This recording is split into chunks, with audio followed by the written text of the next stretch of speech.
Salut, bienvenue sur Maths en tête. Question. Arriveriez-vous à placer sur une même droite graduée ces éléments de différentes tailles? Une cellule de 10 micromètres, une fourmi de 1 cm, un enfant de 1 mètre et la future Jeddah Tower, la tour de 1 km de haut en Arabie Saoudite. Très inquiétante et troublante énigme que cette question. Ouais. Eh ben si, c'est possible. Aujourd'hui, on parle du petit prince des logarithmes, de l'homme qui transforma les multiplications en addition. On parle de John Napier.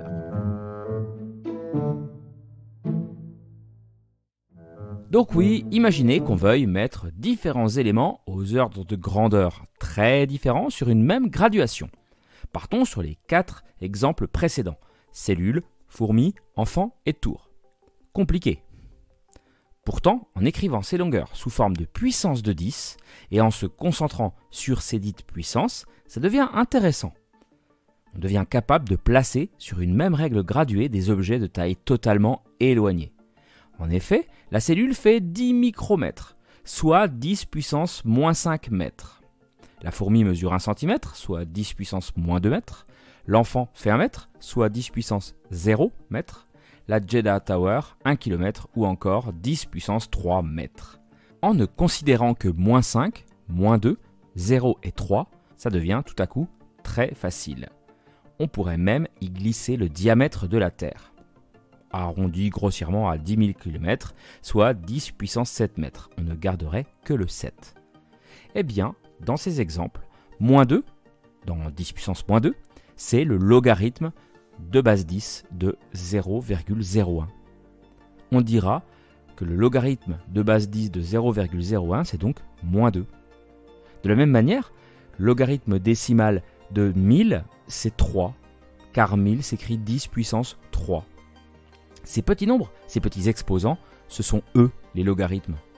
On parle de logarithmes décimaux ou de logarithmes de base 10 ici. C'est important, un logarithme est toujours rattaché à une base. Et donc les logarithmes sont intimement liés à la notion de puissance, elle-même cousine de la fonction exponentielle dont on a beaucoup parlé à propos de l'épidémie de Covid-19 par exemple. Non. Mais ça veut dire quoi, logarithme? Eh bien, le mot a été forgé par Napier lui-même. Il est constitué à partir de 2 mots grecs, le mot logos qui signifie mettre en rapport et arithmos qui signifie nombre. Pourquoi donc? Eh bien parce que, par exemple, entre chaque puissance de 10, 10 puissance 2, 10 puissance 3, 10 puissance 4, il y a un rapport de 10. C'est le logarithme de base 10 ou le logarithme décimal. De la même manière, il existe des logarithmes de base 2. Dans ce cas-là, on considère les puissances de 2. Et le logarithme népérien étudié au lycée, c'est le logarithme de base E. On fait donc référence aux puissances de E. Et si aujourd'hui on envisage souvent la chose de par son côté fonctionnel, en particulier au lycée, eh bien à l'époque de Napier, les logarithmes n'étaient que des nombres, des outils dans une table. Bon alors ce Napier, c'est qui celui-là?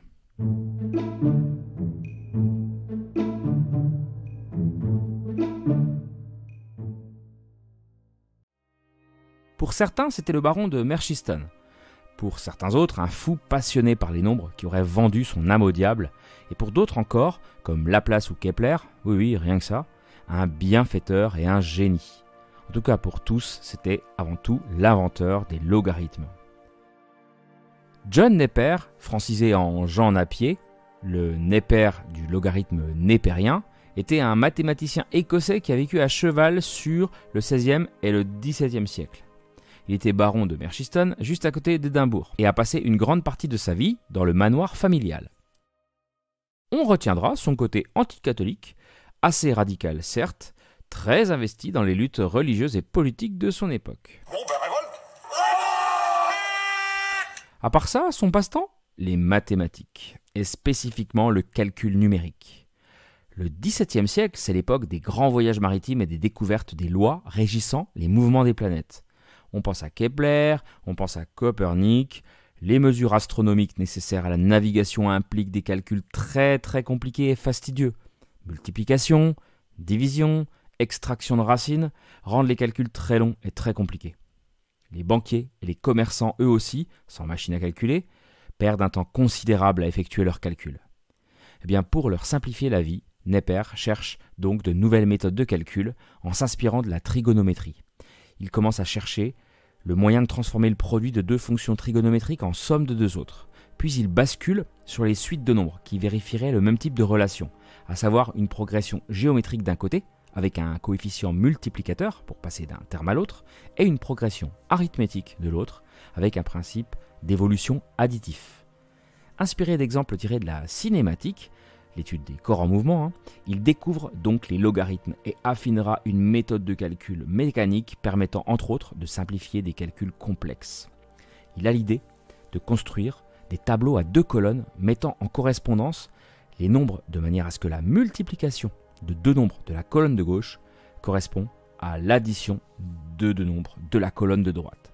Ça lui aura quand même pris de nombreuses dizaines d'années. Neper fait apparaître les logarithmes pour la première fois dans son livre « La magnifique description canonique des logarithmes ».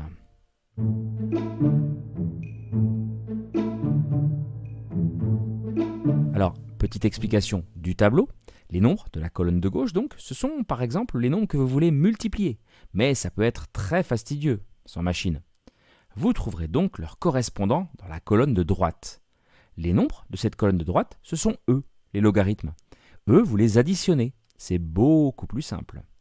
Et quand vous avez votre résultat, vous rebasculez sur la colonne de gauche et le tour est joué. Vous imaginez donc aisément qu'à l'époque où des multiplications de grands nombres pouvaient prendre un temps considérable, ce fut un soulagement pour beaucoup d'astronomes, de navigateurs, de banquiers. À Laplace, on attribue la citation suivante. L'invention des logarithmes, en réduisant le temps passé au calcul de quelques mois à quelques jours, double pour ainsi dire la vie des astronomes. Kepler, lui, aurait dit « Je résous la question par les bienfaits des logarithmes. Je ne pense pas que quelque chose soit supérieur à la théorie de Neper. » Bon, vous aurez compris, Neper avait son fan club. Et aujourd'hui, on retrouve ces logarithmes un peu partout, de l'échelle de Richter, qui mesure l'intensité des séismes, à la pH-métrie des acides bases, de l'acoustique à l'électricité, de la thermodynamique à la cinétique des gaz. Neper était un sacré personnage. Au temps de superstition où il vivait, ses connaissances et son comportement eurent au fait de le rendre suspect, et la rumeur commença à circuler qu'il était en cheville avec les forces du mal.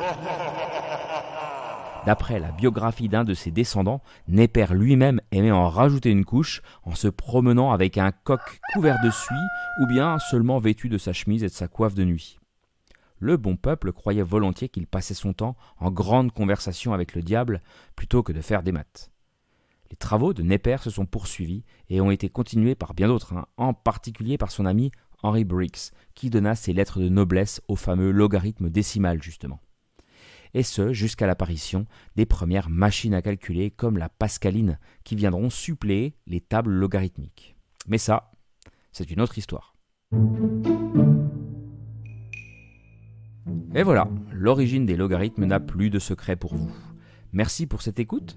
C'est vrai que sans vous, peu de choses seraient possibles. Math en tête gagne de plus en plus en visibilité et en écoute grâce à vous. Et si vous voulez continuer à me donner un coup de pouce pour que la vulgarisation mathématique touche le plus grand nombre, vous pouvez me rejoindre sur les réseaux sociaux. Ou si ça n'est pas déjà fait, me laisser 5 étoiles et un commentaire positif sur Spotify et Apple Podcasts. C'est bête, mais c'est comme ça que ça fonctionne. Si vous avez des idées de thèmes à me soumettre, n'hésitez également pas à m'en parler sur les réseaux. Je me ferai une joie de vous répondre et puis d'échanger avec vous. Sur ce, tout de bon. Et à très vite pour une nouvelle aventure mathématique.